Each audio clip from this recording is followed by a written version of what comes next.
Olá, boa noite e a paz do Senhor para você que a partir desse momento passa a acompanhar a programação A Bíblia e a Família.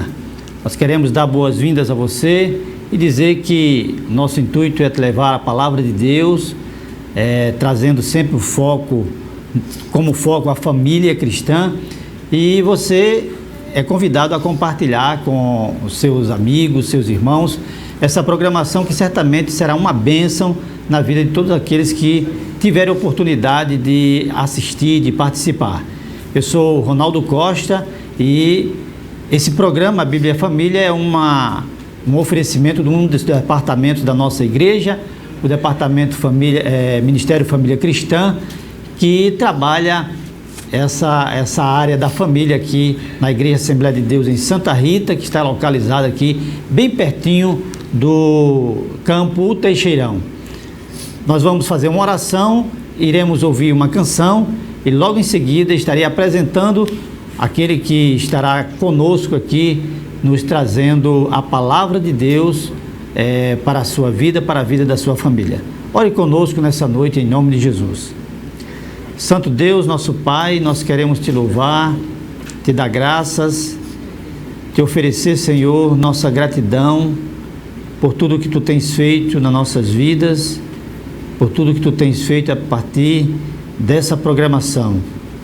Senhor, que as famílias que irão assistir e participar dessa programação possam ser edificadas, abençoadas, possam ser, Senhor querido, alcançadas por tua graça, pelo teu amor, e que nós possamos, Senhor, ter famílias fortes, famílias cheias da tua graça, família que são verdadeiramente representantes da tua igreja. Deus, em nome de Jesus, dirige-nos nessa programação desta noite. Dá-nos, Senhor querido, a palavra que nós precisamos, pois tu és o nosso Deus, o dono da palavra, e nós em ti confiamos. Recebe nossa gratidão então, em nome de Jesus. Amém. Vamos ouvir uma canção e daqui a pouco nós já voltaremos. Estarei apresentando o irmão que estará conosco aqui e dando prosseguimento a algumas questões em relação à família. Ouçamos.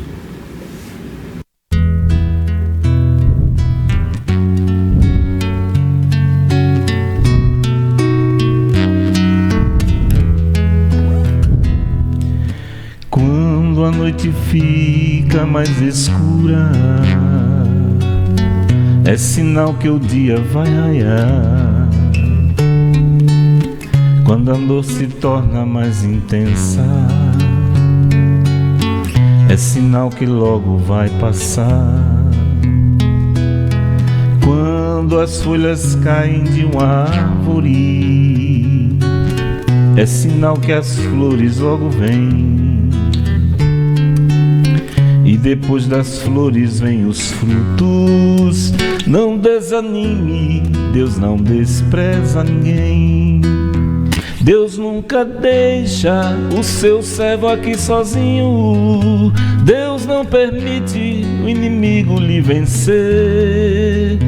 Deus não é surdo, nem tampouco está dormindo. Só tem uma coisa, Ele opera como quer. Se o mar vermelho está na frente, é lá que Faraó vai perecer. Se Gideão só tem 300, essa guerra ele vai vencer. E se Jericó tem muro alto, depois das 7 voltas cairá. E se Golias é tão grande, fica mais fácil, pois Davi não vai errar. Deus nunca deixa o seu servo aqui sozinho. Deus não permite o inimigo lhe vencer.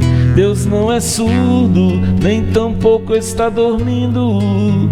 Só tem uma coisa, Ele opera como quer.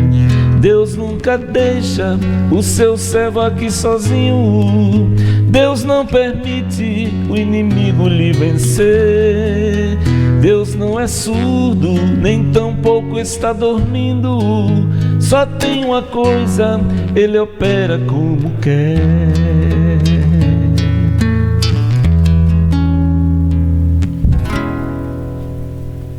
Louvado seja Deus, estamos de volta e, como eu havia dito, nós queremos agora apresentar aquele que foi convidado a estar conosco, compartilhando o conhecimento da Palavra de Deus. E nesta noite está conosco o evangelista Roberto Brito, que estará trazendo a sua saudação. Irmão Roberto Brito, a paz do Senhor. Paz do Senhor, irmão Ronaldo.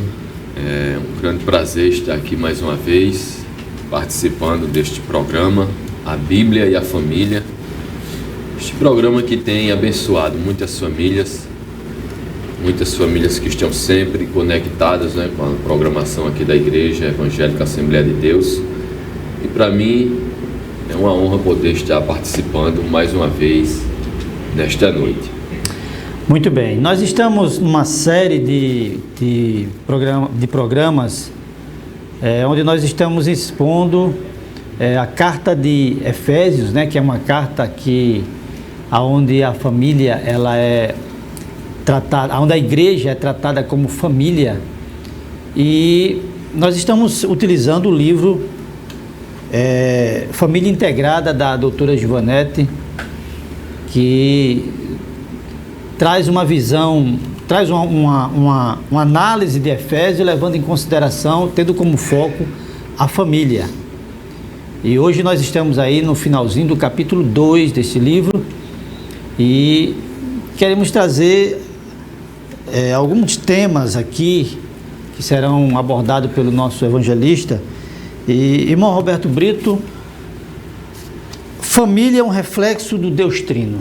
Esse é o tema, vamos dizer assim, o tema dessa programação de hoje, considerando o finalzinho do capítulo 2 do livro, né, Família Integrada. Família é um reflexo do Deus Trino.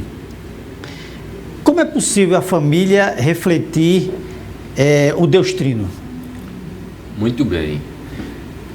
Irmão Ronaldo, a gente precisa entender bem o que significa a Trindade, né? Para a gente entender esse contexto em que a família reflete o Deus Trino. Uma coisa a gente pode destacar: a Trindade é uma das doutrinas fundamentais da Bíblia Sagrada. Creio que todo cristão tem essa convicção. A Trindade é uma das doutrinas fundamentais da Bíblia Sagrada.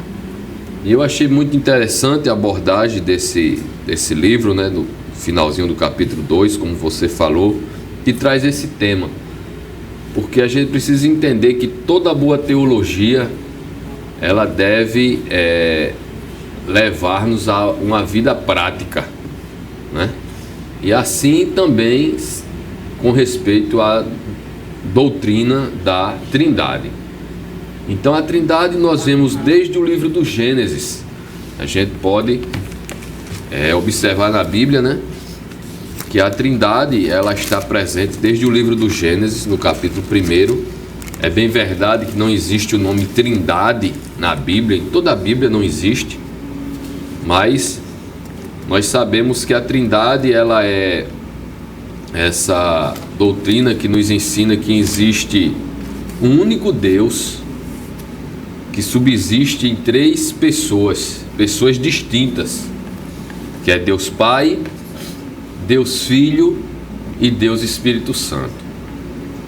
E a gente percebe que desde o livro do Gênesis a gente vê a ação de maneira harmônica, né, dessas pessoas: Deus Pai, Deus Filho e Deus Espírito Santo. Logo no capítulo 1 a gente vai ver que a Bíblia vai dizer no versículo 1 que no princípio Deus criou os céus e a terra. Então vemos aí a pessoa do Deus Pai como criador de todas as coisas. Mas no verso 2 diz que a terra era sem forma e vazia, havia trevas sobre a face do abismo, mas o Espírito de Deus se movia sobre a face das águas. Então a gente percebe que há uma ação da Trindade já na criação.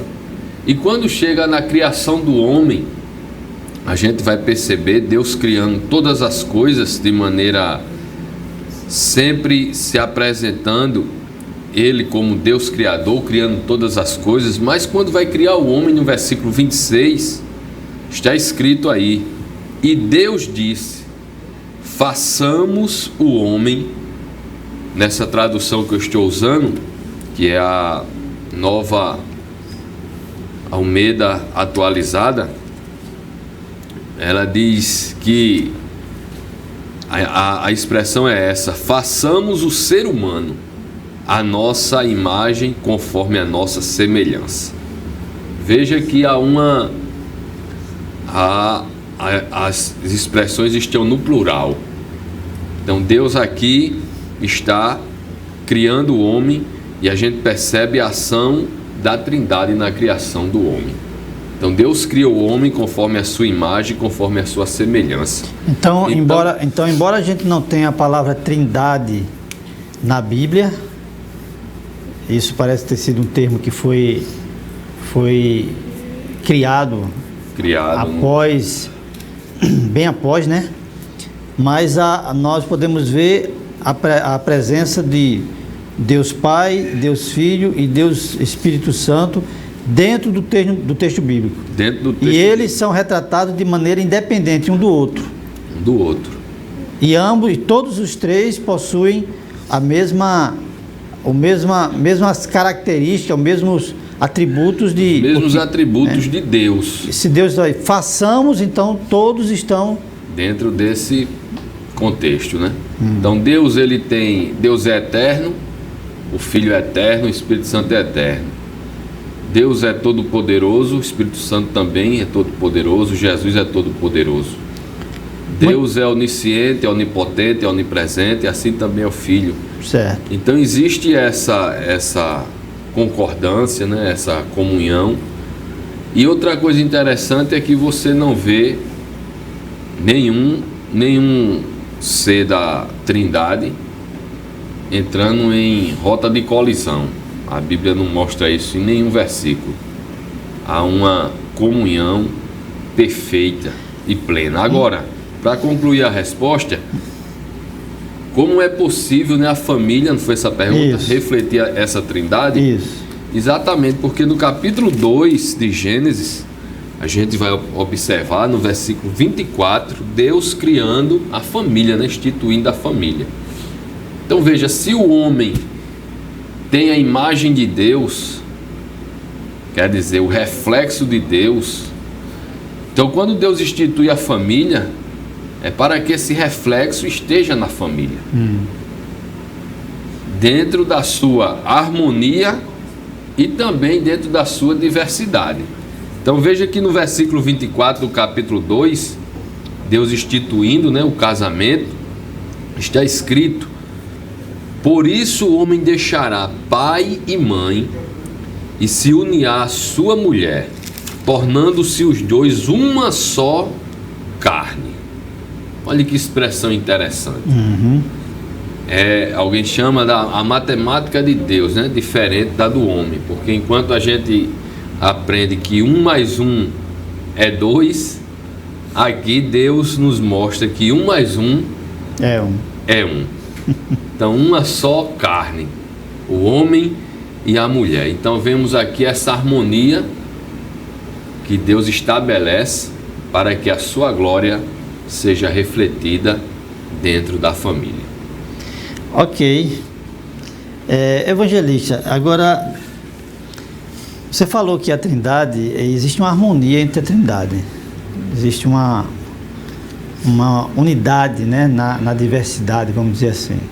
Deus Pai, Deus Filho, Deus Espírito Santo, a gente aprendeu que são pessoas diferentes, separadas, individuais. Isso. Mas que ao mesmo tempo fazem parte da mesma divindade. É isso que nós chamamos de Deus Trino.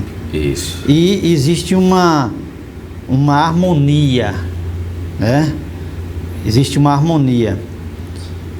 A família, lógico, a gente entende que a família foi criada por Deus para refletir a sua imagem e semelhança, e entendemos perfeitamente que o objetivo de Deus é que a família refletisse também essa unidade. Mas o pecado entrou na humanidade. Na família. Na família, exatamente, né? Surgiu na família.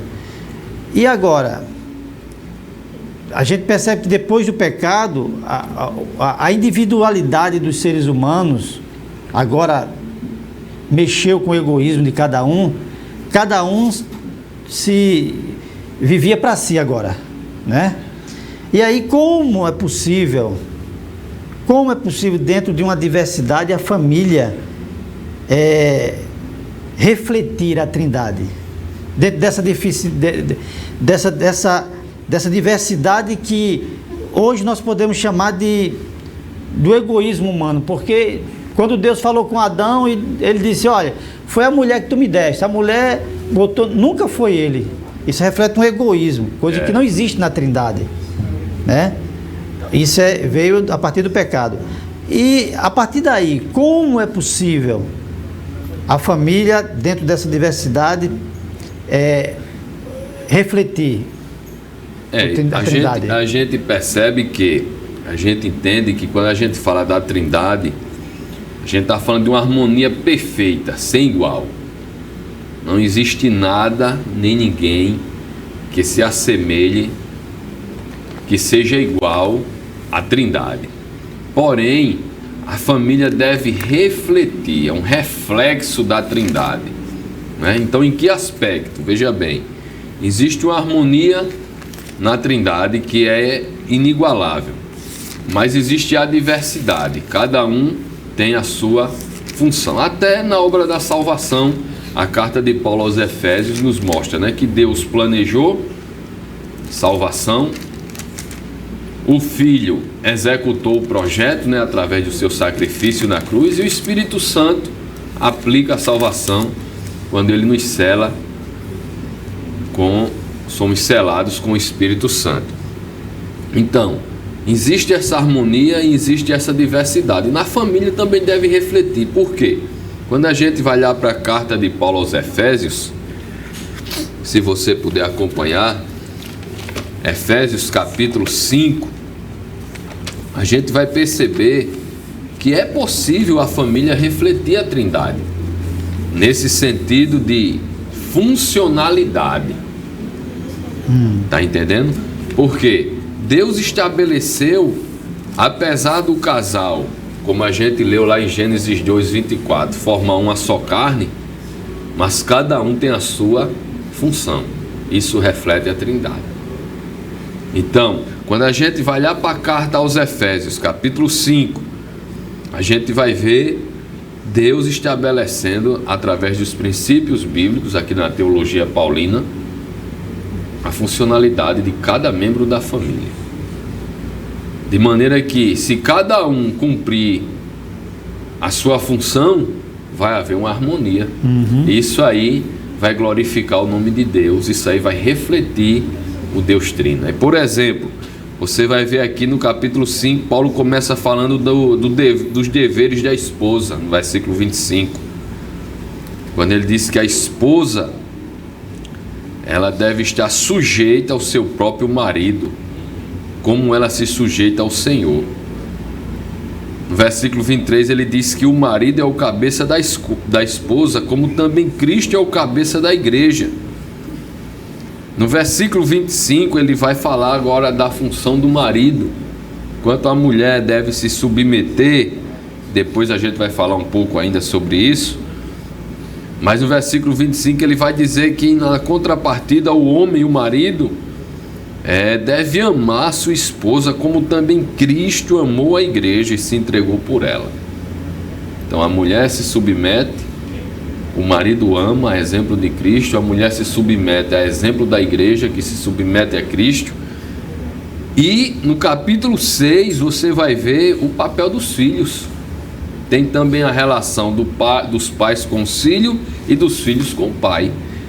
Então veja, filhos, obedeçam aos seus pais no Senhor, pois isso é justo.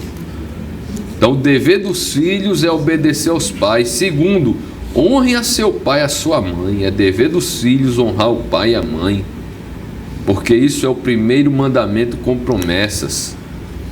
E no versículo 4, Paulo vai dizer: e vocês, pais, com relação aos filhos, não provoquem os seus filhos à ira, mas tratem de criá-los na disciplina e na admoestação do Senhor.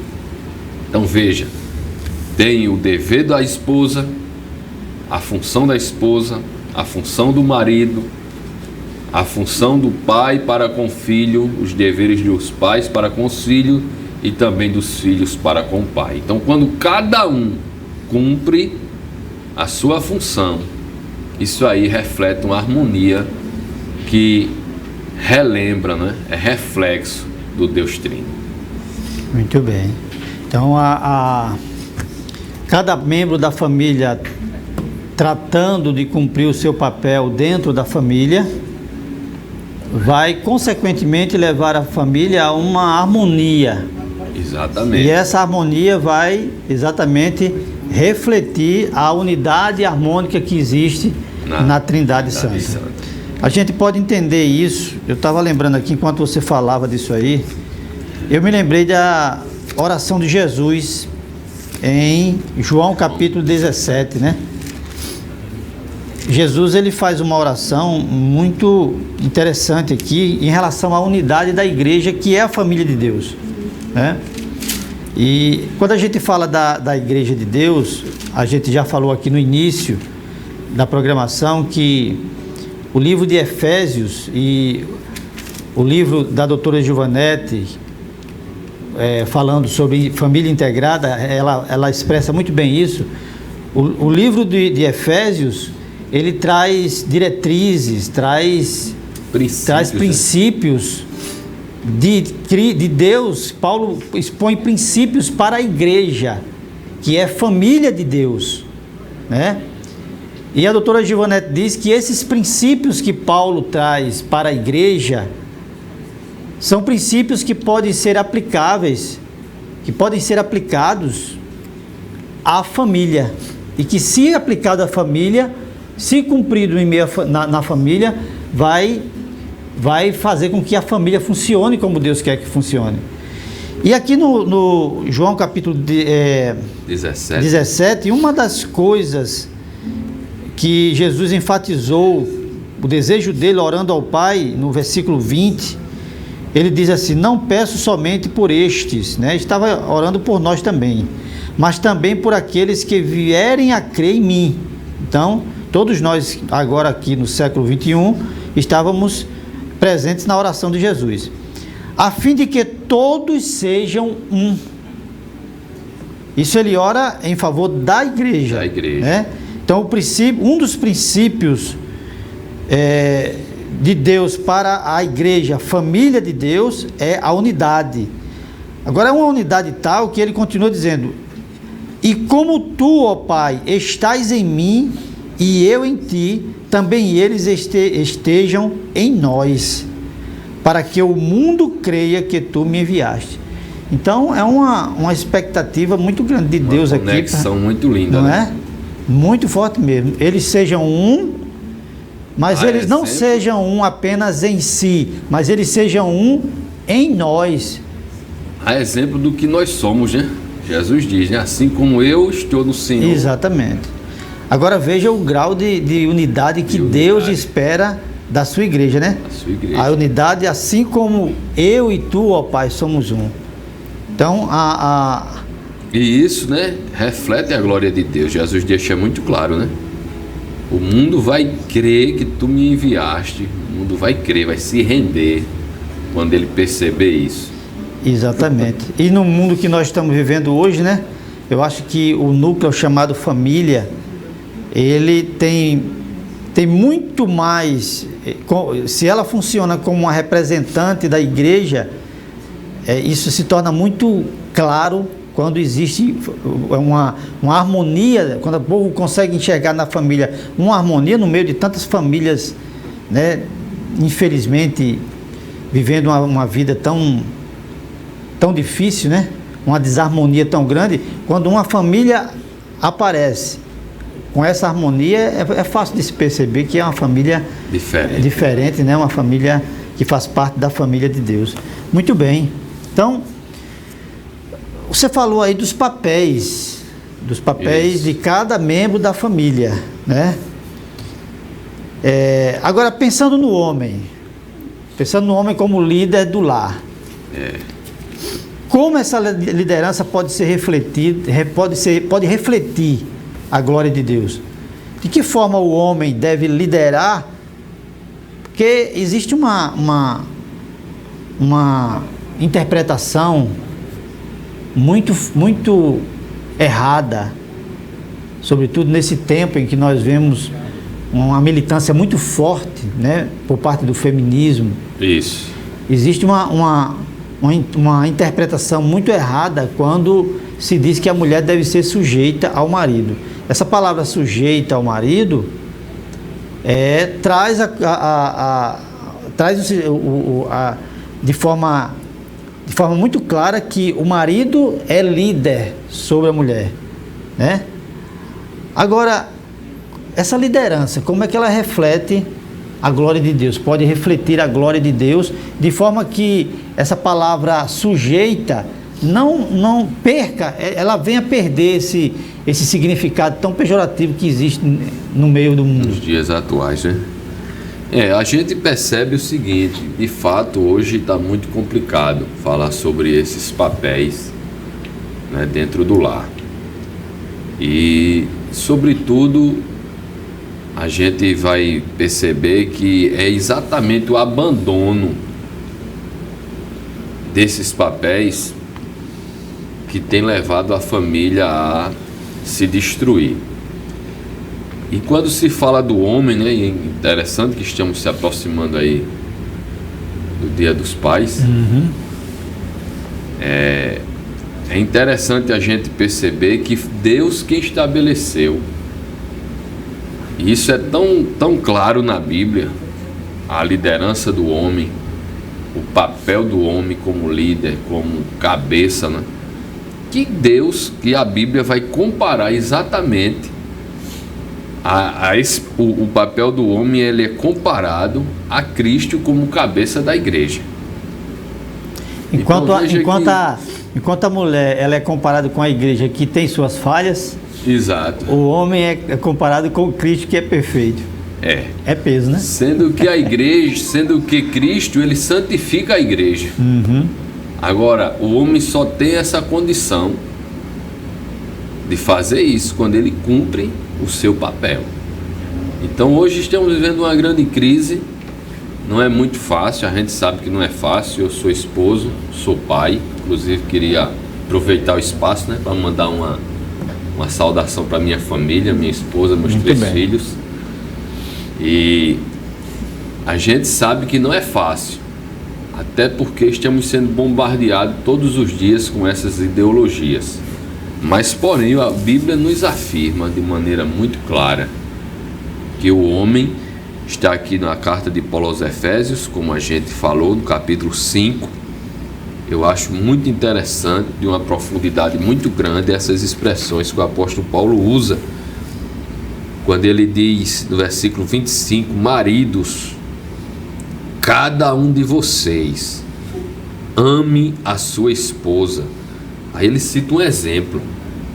E o exemplo que ele vem pegar é o exemplo mais belo, mais sublime que existe em toda a história da humanidade. Como também Cristo amou a igreja e se entregou por ela. Quer dizer, o amor que eu tenho que oferecer à minha esposa como líder do lar, como o cabeça do lar, é um amor a exemplo do amor de Cristo. Isso é, um amor sacrificial, porque ele diz que Cristo se entregou por ela, com objetivos muito claros, aquilo que você falou, como a mulher é o vaso mais frágil, né? Então o peso do homem é maior. Então hoje, infelizmente, a gente vê uma inversão de valores. As mulheres querem ter a mesma funcionalidade do homem dentro do lar. O homem, por sua vez, não assume a posição que deveria assumir. Isso vai refletir também na educação dos filhos. E quando a gente menos espera, está aí as famílias sendo desintegradas. Mas quando se cumpre esse princípio, então quando o homem ele cumpre isso aqui, ele ama a esposa, a exemplo do amor de Cristo para com a sua igreja, com objetivos claros. Quais são os objetivos? Cristo amou a igreja, se entregou por ela para a santificar, purificando por meio da lavagem da água, isso é, pela palavra, para apresentar a si mesma como igreja gloriosa, sem mancha, nem ruga, nem coisa semelhante, porém santa e sem defeito. Aí no 28 ele termina dizendo: assim também o marido deve amar a sua esposa como ama o seu próprio corpo. Quem ama a esposa ama a si mesmo. Então, quando o homem reflete, né, a glória de Deus dentro do lar, quando ele cumpre esse princípio, porque se o homem ama a esposa nesse grau, nesse nível de sacrifício que Cristo amou a igreja, essa esposa não vai ter nenhuma dificuldade de entender a sua funcionalidade como uma mulher submissa, porque não é uma submissão de gênero, é muito claro aqui, mas é uma submissão de função dentro do lar. A mulher tem que ser submissa ao seu esposo, porque ser submisso todos nós devemos ser. Diz o versículo 21 do capítulo 5, que nós devemos sujeitar-se uns aos outros no temor de Cristo. Então não é só a mulher que tem que ser submissa, todos nós. Agora, dentro da funcionalidade do casamento, da família, quando o homem ama, se sacrifica, um objetivo claro, aí ele reflete a glória de Deus. É como se fosse uma engrenagem, né? Uma engrenagem. Se tudo, você falou aí agora há pouco que nos deu a entender que cada um funciona, tem a sua função própria. E sempre funciona em prol do outro, né? Um em prol do outro. Um em prol do outro. É como uma engrenagem. Essa individualidade que você citou no começo, né? Ela é uma marca do pecado, né? Na vida do ser humano. Essa individualidade, esse egoísmo, né? E isso aí acaba aqui trazendo prejuízos para a família. Exatamente. E você falou uma coisa interessante, que esposa não se satisfaz em submeter-se a um marido que a ama, né? Que demonstra que a ama como Cristo amou, que se entrega por ela. Porque, pelo que nós vimos aqui, o marido deve viver para ele, mas por ela também. E isso, sem sombra de dúvida, reflete muito positivamente na vida dos filhos, né? Os filhos, esse amor, ele é capaz de... Esse relacionamento amoroso que existe entre marido e esposa, eu acredito que é um grande ingrediente. Uma vez eu ouvi uma frase muito forte, né, sobre filhos, né? Exatamente olhando para esse sentido. Você quer ver como seus filhos vai lhe amar, vai se aproximar de você, vai lhe respeitar. Você quer ter isso dentro de casa? Então ame a sua esposa. Respeite a mãe deles. Eles vão perceber isso e eles vão ter uma aproximação, um apego, e isso vai refletir na vida deles no futuro também. E, consequentemente, o homem que ama a sua esposa, os filhos desse homem se sentem amados por ele também. Muito bem. Muito bem, nós estamos aqui na programação do A Bíblia e a Família e estamos com a presença do evangelista Roberto Brito, que está trazendo para nós alguns esclarecimentos na carta de Efésios, de acordo com aquilo que sugere o capítulo 2 do livro Família Integrada, da doutora Giovanete.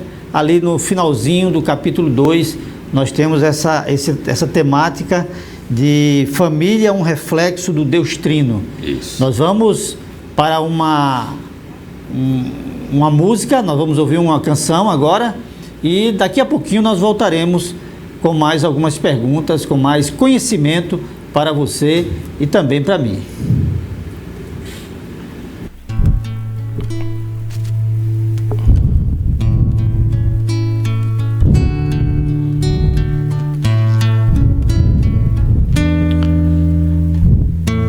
Eu preciso de ti, ó Senhor. Quando a morte ao meu lado chegar, eu preciso da tua presença pra minha fronte elevar e alegrar. Eu preciso da tua amizade. Não duvido que em ti há prazer. Se na vida eu tiver de sabores, alegria contigo eu terei. Eu preciso sentir teu amor. Quando o mundo me abandonar,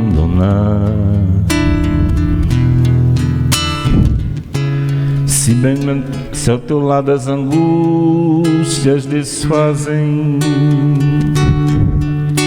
de ti para sempre eu ficar. Eu preciso sentir teu amor.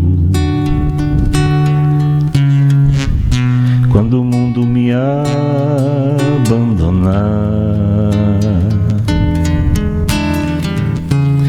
ao teu lado as angústias desfazem,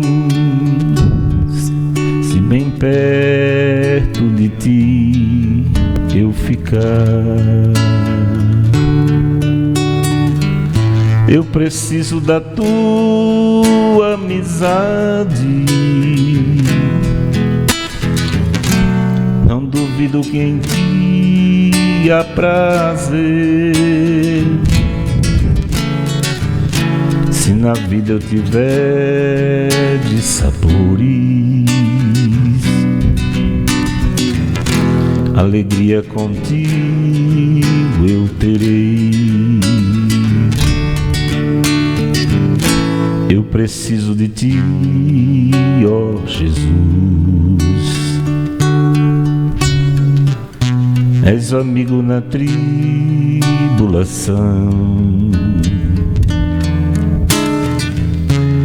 Em tuas mãos eu deponho o meu ser, os meus dias, os meus passos, o meu coração. Eu preciso da tua amizade. Não duvido que em ti há prazer. Se na vida eu tiver de sabores, alegria contigo eu terei. Eu preciso de ti, ó Senhor. Quando a morte ao meu lado chegar, Eu preciso da tua presença pra minha fronte elevar e alegrar. Eu preciso da tua amizade. Não duvido que em ti há prazer. Se na vida eu tiver de sabores, alegria contigo eu terei. Eu preciso sentir teu amor. Quando o mundo me abandonar,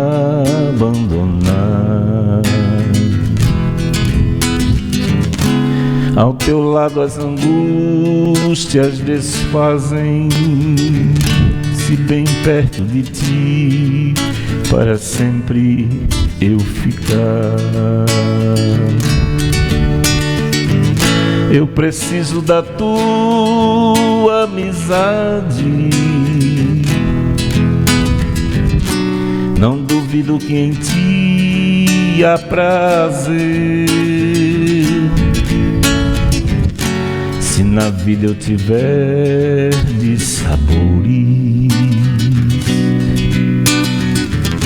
alegria contigo eu terei. Eu preciso sentir teu amor. Quando o mundo me abandonar, ao teu lado as angústias desfazem. Se bem perto de ti, para sempre eu ficar. Eu preciso da tua amizade. Não duvido que em ti há prazer.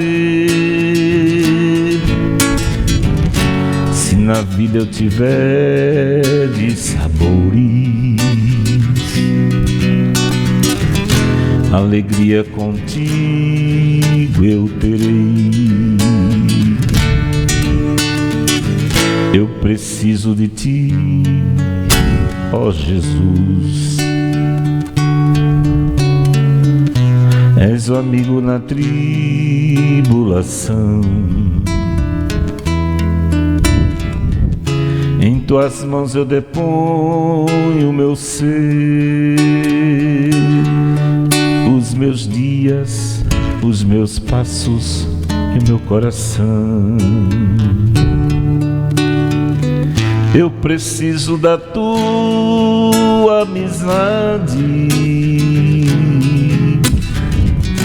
Não duvido que em ti há prazer. Se na vida eu tiver de sabores, alegria contigo eu terei.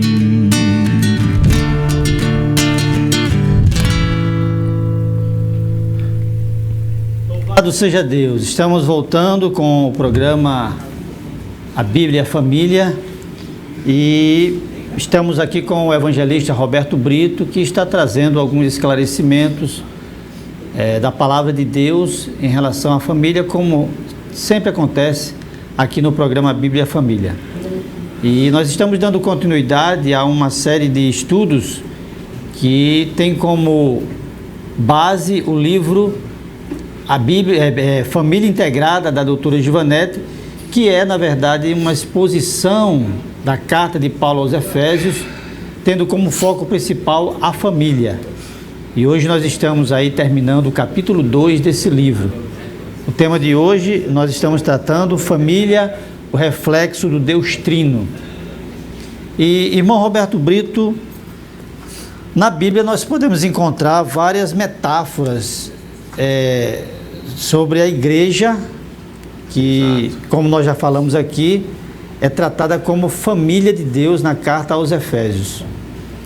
Por exemplo, nós podemos ver na Bíblia Sagrada a igreja sendo tratada como um edifício, né? Como uma lavoura de Deus. Mas existe uma metáfora de casamento. E no livro da doutora Givanetti, na página 66, ela cita Francis Foulkes, e ele diz que o casamento como metáfora relacionada a Cristo e a sua igreja, ele se sobressai. Por que que casamento como metáfora para o relacionamento de Cristo com a igreja se sobressai nesse meio de tantas metáforas que a Bíblia usa para a mesma coisa, para a igreja de Cristo? É interessante a gente pensar nessa questão das metáforas, né? Porque, de fato, a gente olhando o livro, né? Analisando aqui o livro, nesse capítulo, onde fala desse reflexo, né? Do Deus Trino na família, a gente percebe que existe uma ligação muito forte do casamento. Porque veja bem, o livro de Gênesis começa com um casamento. É o livro das origens, né?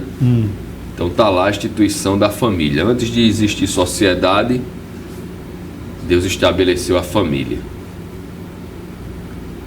A gente vai perceber que quando Jesus inicia o seu ministério, ele inicia onde? Numa festa de casamento. Lá nas bodas de Caná. Capítulo 2 de João. E quando a gente chega no Apocalipse, a consumação de tudo termina com o quê? Um casamento. Com um casamento. Então, casamento no início, casamento no meio e casamento no fim. Então a gente vê ali uma metáfora, né, do casamento de Cristo com a sua igreja. Então a metáfora do casamento é uma metáfora, na verdade, então aí nesse caso, casamento se torna uma metáfora que a gente pode ser vista desde o início da Bíblia até o final. Até no plano escatológico. A gente vê. Então, eu creio que isso por si só responde essa pergunta da relevância dessa metáfora, né? Como ela diz aqui no livro, que a relevância dessa ilustração ela é confirmada, né? Através das repetidas vezes que as Escrituras, veja bem, compara o amor de Deus e o seu povo, ou entre Cristo e a igreja, com relação entre o esposo e a sua esposa. Então essa correlação é muito forte. A gente pode ver alguns versículos, por exemplo, Isaías 62. Só alguns versículos, né? São muitos, a gente não vai ver todos. Mas Isaías 62 mostra, é uma das referências que mostra isso. Diz aqui, já a epígrafe diz Jerusalém, a noiva do Senhor. Interessante, né? Aí diz, por amor de Sião não me calarei, por amor de Jerusalém não me aquietarei, até que a sua justiça saia como um resplendor e a sua salvação como uma tocha acesa. Aí no versículo 5, olha a expressão, porque como o jovem se casa com a moça, assim os seus filhos se casarão com você. Como o noivo se alegra com a noiva, assim o seu Deus se alegrará com você. Então veja, Deus expressando o seu amor para com o seu povo, a nação de Israel. Ele faz essa linguagem, ele ilustra isso, para que o povo viesse compreender com o amor de um jovem pela sua noiva. Interessante, irmão Roberto. Me veio aqui agora à mente um texto também em Isaías. Parece que 49. Quando Deus quer ilustrar o seu amor por Sião, ele usa o amor de uma mãe. Né? quando ele quer ilustrar o seu cuidado para com Jerusalém. Quando ele quer ilustrar o seu amor para com o seu povo, né, na questão do relacionamento, ele usa o amor de um jovem para com a sua noiva. Bem lembrado. É nesse aspecto. Então a gente vê só apenas uma referência, mas são muitas, né? A gente pode ver, por exemplo, Jeremias 2:32.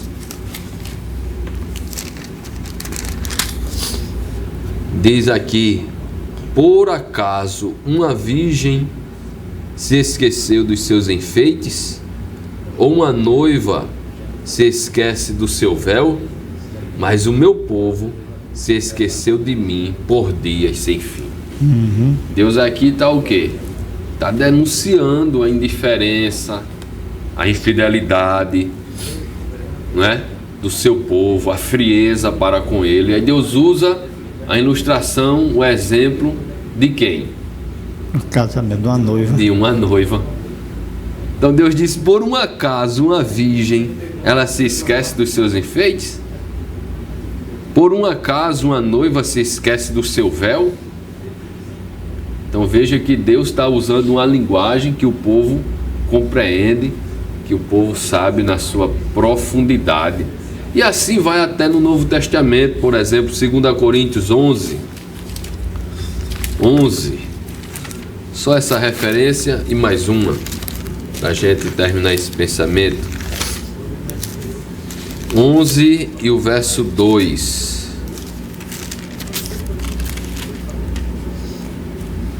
Olha o que diz aí: tenho zelo por vocês, como um zelo que vem de Deus, pois eu prepararei vocês para apresentá-los como uma virgem pura a um só esposo, que é Cristo. Então Paulo falando para a igreja de Corinto, aquela igreja, né, que ele investiu tempo, ensino, mas havia algumas dificuldades no relacionamento. Aí Paulo diz aí: eu tenho um zelo por vocês. Aí ele, para ilustrar esse zelo, ele enfoca essa comparação da virgem pura, que é preparada para o seu esposo. Paulo diz: o zelo que eu tenho com vocês é como uma virgem que está sendo preparada para o seu esposo. Então veja que tem tudo a ver, assim, uma profundidade muito grande. O casamento, o relacionamento, dentro dessa metáfora, ele realmente se sobressai. E Apocalipse capítulo 19 é um texto também muito claro, muito chave. Versículo 7 está escrito aí, é o casamento, né, o clímax da revelação, do cumprimento da revelação profética. Alegremo-nos e exultemos e demo-lhes glória, porque chegou a hora das bodas do Cordeiro, e a noiva dele já se aprontou. Ele não está falando aqui de noiva literalmente, está falando da igreja, que agora vai viver para sempre com o seu amado, o Senhor Jesus Cristo. Esse esforço de Deus, vamos usar essa expressão, esse esforço de Deus em demonstrar o seu amor através dessa metáfora do casamento, deve exatamente levar nós, seres humanos, a compreender quão grande deve ser o sentimento, esse sentimento de amor que deve existir na família. Na família. E sobretudo, a importância da família aos olhos de Deus, né? Exatamente. Enquanto o mundo está banalizando, né? Alguém diz até que, até no meio cristão já ouvi alguém dizer: família serve só para tirar retrato. Final de semana, né? Quer dizer, é uma visão mundana, né? Exatamente. Que vem para fazer com que a família não tenha a importância que ela deve ter. Quer dizer, se a família não tivesse essa importância, Deus ia usar a ilustração da família repetidas vezes para ilustrar o amor dele para com o seu povo e o amor da igreja de Cristo para com a igreja? É verdade. Essa indiferença, irmão Roberto, essa indiferença da humanidade em relação à família, ela na verdade é o resultado de uma semente maligna que tem sido plantada constantemente contra a família, por ser um projeto de Deus. A gente pode dizer até assim, é natural que, sendo um projeto de Deus, sendo a família um projeto de Deus, ela sofra esses embates, né? E nos tempos que nós estamos vivendo hoje, nós estamos vendo aí uns ataques muito fortes com a intenção de desintegrar a família. Enquanto nós estamos aqui refletindo no livro Família Integrada, existe um esforço do mal, né? Existe um exército arregimentado para desintegrar a família e aniquilar, na verdade, a família. Existem pessoas que cerram os punhos e dizem, olha, eu sou capaz de pegar em arma para acabar com esse negócio aí, né? Mas, sendo a família um projeto de Deus, como podemos ter certeza de que os planos de Deus em relação à família não vão falhar? Não falharão. Irão se cumprir. É interessante a gente refletir sobre isso, porque, como você falou, existe toda uma orquestração do mal, né, contra a família. Agora eu ouvi uma frase, né, nos seminários de casais, inclusive nesse livro também, que fala que a gente, como família, deve refletir a igreja. E a gente, como igreja, devemos refletir a família. Isso é família integrada, né? Isso é família integrada. Então veja bem, existe uma ligação muito forte, porque o inimigo ele tenta destruir a igreja, desde o nascedouro da igreja, uma investida. Então, como ele não consegue, então ele ataca quem? As famílias. Que a igreja é composta de quem? Família. De família. É a base, né? É a base. Então tem uma frase que diz: família forte, igreja forte. Sociedade forte. Sociedade forte. Família fraca, igreja fraca, sociedade fraca. Então tudo vai refletir, tudo parte da família. Então, como a gente percebe que os planos de Deus vão se cumprir? Porque veja bem, Gênesis 12, veja lá. Desde que o homem pecou, como você já citou aí, a semente da desintegração foi plantada, né, no coração do homem. Então dali para frente a gente vê o homicídio entrando, o desamor, o ciúme, desavença, a poligamia, né, lá na frente, a infidelidade, né, tudo isso.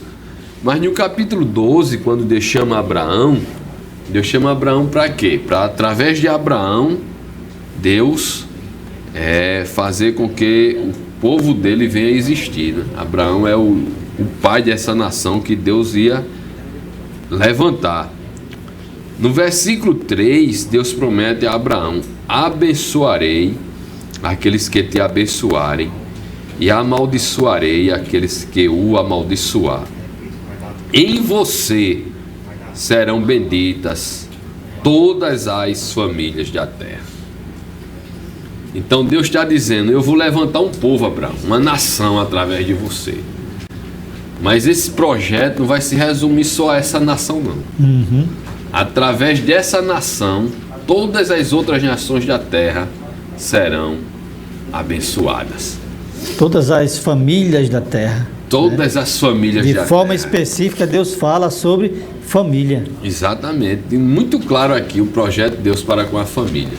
Então, daqui para frente, o que é que a gente vê? O plano de Deus em ação para preservar a família, sempre preservando a família, sempre preservando a nação de Israel. Quando Jesus chega, Jesus nasce no berço de uma família. Veja quais as características da família de Jesus. A Bíblia diz que José, ele era um homem justo. A Bíblia diz que Maria era uma virgem pura. Então Jesus nasce no seio dessa família de um homem justo, de uma mulher pura. Dali para frente, o que é que a gente vê? Jesus inicia o seu ministério e ele vai dizer o quê? eu edificarei a minha igreja e as portas do inferno não prevalecerão contra ela. Então veja, Jesus promete que vai edificar uma igreja que vai enfrentar muitos levantes, mas as portas do inferno não vai prevalecer contra ela. Então Jesus garante que a igreja, ela é indestrutível. Aí quando a gente olha que a igreja é formada por famílias, e que a igreja é família, porque a Bíblia diz que quando Maria chegou procurando Jesus, alguém informou a ele, ele disse: quem é minha mãe, quem é meu irmão? Exatamente, né? São aqueles que ouvem a palavra, aqueles que fazem a vontade, que ouvem a minha palavra e fazem a vontade do meu Pai. Exatamente. E quando você chega na carta aos Efésios, aí Paulo vai deixar isso muito claro. Paulo vai dizer que o sacrifício de Jesus foi para tirar toda a barreira de separação. Então agora a igreja não é só mais um povo, não é só mais uma nação, mas agora a porta se abriu. A igreja do Senhor é formada de famílias de todas as partes do mundo, gentios e judeus, de maneira que Paulo vai dizer que a igreja é esse novo homem que se renova em justiça e em santidade. Então, assim como Deus promete, como Jesus promete, que nada vai destruir a igreja, a gente entende claramente que os propósitos de Deus para com a família também vão se cumprir. Porque no final de tudo, a gente vai ver o casamento da igreja, que reflete a família, com o seu noivo amado Jesus Cristo, que é o cabeça da igreja. Então, esse projeto jamais ele será frustrado. Ainda que o inimigo tente, são muitos ataques, né? A gente vê aí o ataque da mídia constantemente, a gente vê o ataque das telenovelas, a gente vê o ataque até daqueles que estão com o poder, com as leis, do judiciário, do legislativo. Existem leis assim absurdas em tramitação no Congresso para desintegrar a família, mas o propósito de Deus não vai ser frustrado. Temos a garantia que Cristo vai preservar a família até o fim. Porque essa família é a família de Deus. Exatamente. Paulo chama, né? Aqui em Efésios capítulo 2, eu estou olhando isso aqui agora, assim, 2:19, assim vocês não são mais estrangeiros e peregrinos, isso, mas concidadãos dos santos e membros da família de Deus. Olha aí. Então, glória a Deus. Glória a Deus. Graças a Deus, porque isso nos dá a certeza, pelo caminhar nas escrituras aí que você mostrou, nós temos certeza de uma coisa, que a família, como projeto de Deus, ela permanecerá, assim como a igreja, que Jesus disse: as portas do inferno não prevalecerão contra ela. A família também tem tudo para prevalecer. Agora, falando para muitas famílias que estão vivendo numa situação que é totalmente o inverso daquilo que Deus planejou para ela, evangelista Roberto Brito, eu queria que a gente, como a gente sempre faz, eu queria que você trouxesse alguns conselhos para essas famílias, porque a garantia de Deus para que a família prevaleça nesse mundo em que combate tanto a essa instituição sagrada que é a família, mas você mostrou aí que os projetos de Deus, o empenho de Deus em abençoar essa família continua de pé, mas existe a parte humana, exato, que deve ser levada em consideração. Então, que conselho você daria para uma família que está nos ouvindo agora, nos vendo agora, e que diz assim: eu quero essa restauração para minha família? Quais os conselhos que você poderia dar para essa família? Pelo menos dois. Irmão Ronaldo, na própria carta aos Efésios, a gente vê esses princípios que Deus estabelece através da teologia paulina, para a restauração da família. A gente sabe que muitas famílias estão na contramão disso aqui, muitas famílias. Mas a gente sabe também que há um prejuízo muito grande. Apesar de que existe uma capa, né, que as pessoas colocam, mostrando assim, não está tudo bem, eu cumpro isso aí e está tudo bem, estou feliz do meu jeito, da minha maneira, e vão vivendo, aparentemente está tudo bem. Aliás, no final de semana a gente nunca vê uma foto no Facebook, no Instagram, de famílias chorando e lamentando suas tristes, né? Sempre está lá o churrascão e as famílias tudo sorrindo, né? Pois é, mesmo fora do projeto de Deus. Porém, a gente sabe que a conta chega. E a gente tem experiência, né, disso aí, a gente vê isso constantemente, no dia a dia, as famílias se desintegrando, os lares se destruindo, esses reflexos chegando nos filhos revoltados, rebeldes.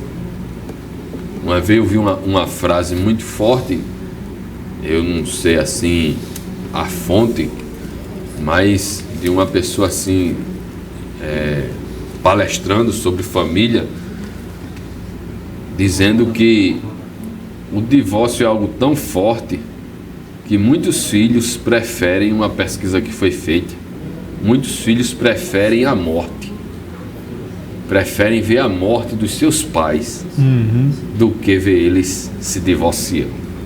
Forte mesmo. Então é um negócio muito forte, né? E a gente percebe que isso é verdade pelo as consequências que o divórcio deixa na vida dos filhos. Então, qual é o conselho que a gente dá para essas famílias que estão vivendo à margem daquilo que Deus estabeleceu? Quando a gente olha para a conclusão da carta de Paulo aos Efésios, eu quero concluir deixando esses conselhos, né, como foi falado, olhando para esse texto, Efésios 6. Paulo está concluindo a carta. E a primeira coisa, no versículo 10, ele vai dizer: quanto ao mais, irmãos meus. Veja uma linguagem que ele está usando de relacionamento, né? Apesar que nessa tradução ele diz quanto ao mais, mas nas outras traduções acrescenta essa expressão irmãos. Ele diz quanto ao mais, que se ele está falando de família, a carta toda, né? Então veja que tem tudo a ver, ele conclui dizendo isso, quanto ao mais, irmãos. Então o primeiro conselho é esse aqui, ó: sejam fortalecidos no Senhor e na força do seu poder. Quer dizer, Deus, ele tem poder para restaurar sua família.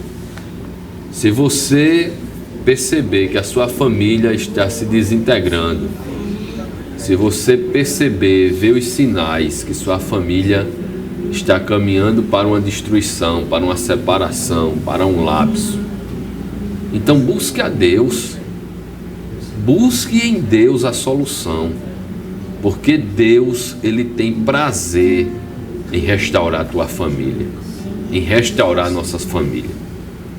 Então o segredo é esse: fortaleça-se no Senhor e na força do seu poder. Então muitas pessoas procuram, quando estão em crise familiar, procuram conselho em A, conselho em B, e às vezes esquecem de procurar conselho na palavra de Deus.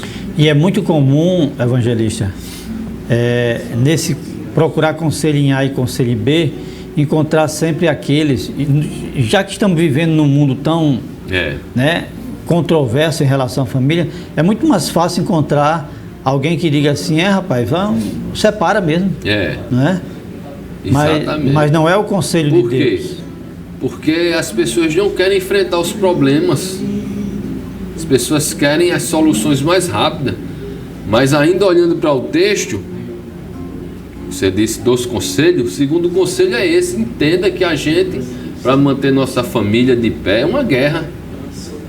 Paulo vai continuar esse texto falando de uma guerra.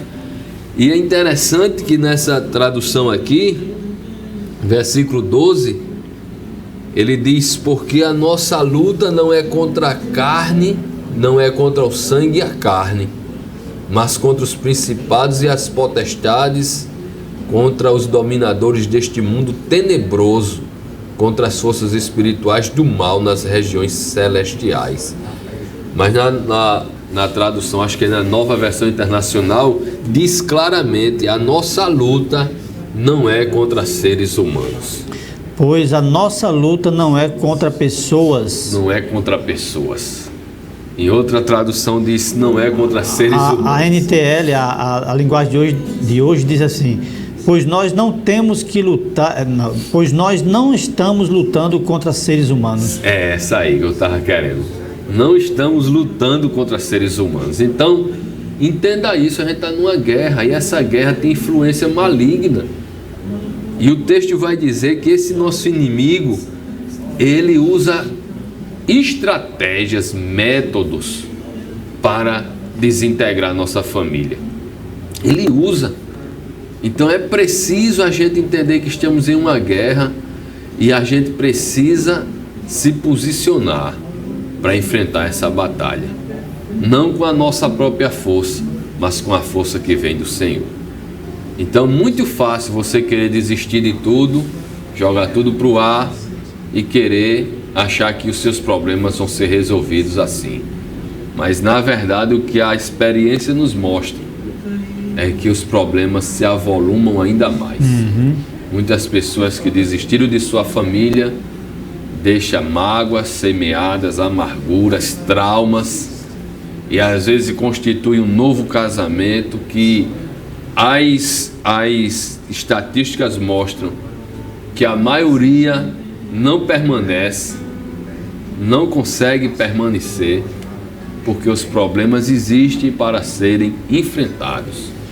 Então, se você está passando por problemas dentro do teu lar, a melhor solução não é abandonar tudo, é enfrentar o problema com a palavra de Deus na mão, ouvindo, observando os princípios da palavra de Deus. Assim, certamente, a tua família será restaurada.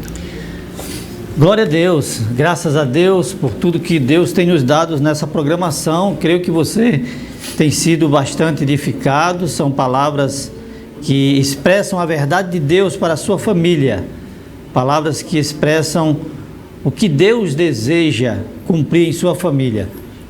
Agora, é claro que você tem que observar que existe a sua parte a ser executada, e se você está disposto a restaurar sua família, a manter sua família como sendo edificada, você tem um grande aliado, que é o próprio Deus, o projetista da família, aquele que consumou, que criou a família para a glória dele. Nós vamos ouvir uma canção e daqui a pouco nós voltaremos, já partindo para o final da programação desta noite. Vamos ouvir o irmão Geazi trazendo mais uma bela canção nesta noite.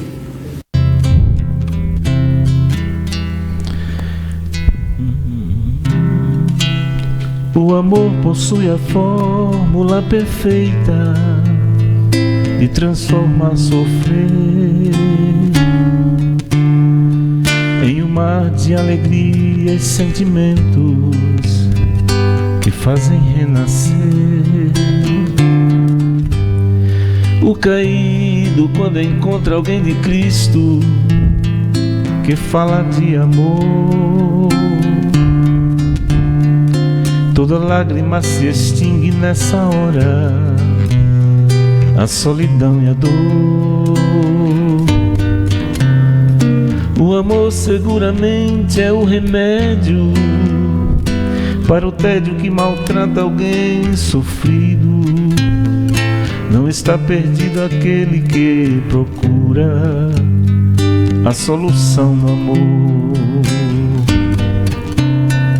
O amor faz o coração repensar atitudes, modo de olhar, põe um fim à dor na raiz, faz viver feliz. O amor faz mudanças tão radicais, quem sofria não sofre mais, são efeitos do amor. O amor possui a fórmula perfeita de transformar sofrer em um mar de alegria e sentimentos que fazem renascer. O caído, quando encontra alguém de Cristo que fala de amor, toda lágrima se extingue nessa hora, a solidão e a dor. O amor seguramente é o remédio para o tédio que maltrata alguém sofrido. Não está perdido aquele que procura a solução no amor. O amor faz o coração repensar atitudes, modo de olhar. Põe um fim à dor na raiz, faz viver feliz. O amor faz mudanças tão radicais. Quem sofria não sofre mais. São efeitos do amor. Do amor. Graças a Deus, estamos chegando ao final da programação, ao final do programa A Bíblia e a Família.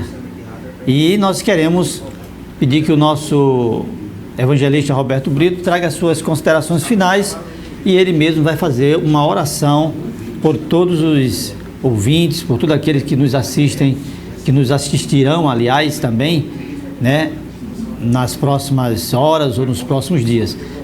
Irmão Roberto Brito, suas considerações, e ore por nós, em nome de Jesus. Amém. Queremos agradecer a Deus, né, essa oportunidade, e é sempre muito produtivo, né, estarmos falando desses assuntos tão profundos e tão relevantes dentro do projeto de Deus, né, para a humanidade, que é a família.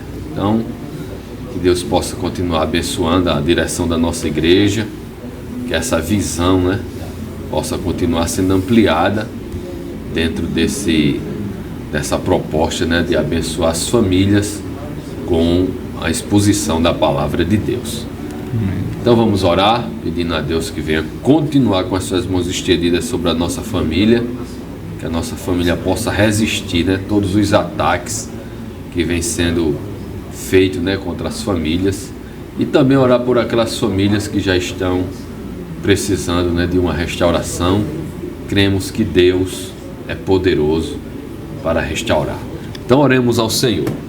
Senhor Deus e Pai Todo-Poderoso, nós queremos louvar o Teu nome, Te agradecer a realização de mais um programa, a Bíblia e a Família. Sim, Deus. Por esse conteúdo tão rico, tão profundo, que nos faz, Senhor, entender, e entendendo aumenta ainda mais a nossa responsabilidade, Senhor, de viver uma vida em família que venha refletir a Tua glória e refletir a Trindade Santa. Continua, Senhor, com Tuas mãos estendidas, fortalecendo o nosso lar, nossa casa, todos os que estão envolvidos, Senhor, nesta programação, desde a liderança da nossa igreja, que eles possam continuar com essa visão, Senhor, ampliada, e muitas outras famílias venham ser alcançadas, Senhor, através da exposição da Tua palavra. Te pedimos também pelas famílias que estão em crise, que estão se desintegrando, os lares que estão, Senhor, sofrendo, chegando, Senhor, em momentos de colapso, de separação, de divórcio. Nós cremos que Tu és poderoso, Senhor, para restaurar todas as coisas. Tu és poderoso e fiel, Senhor, para fazer aquilo que nós não podemos fazer. Tu podes ir aonde nós não podemos ir, Senhor.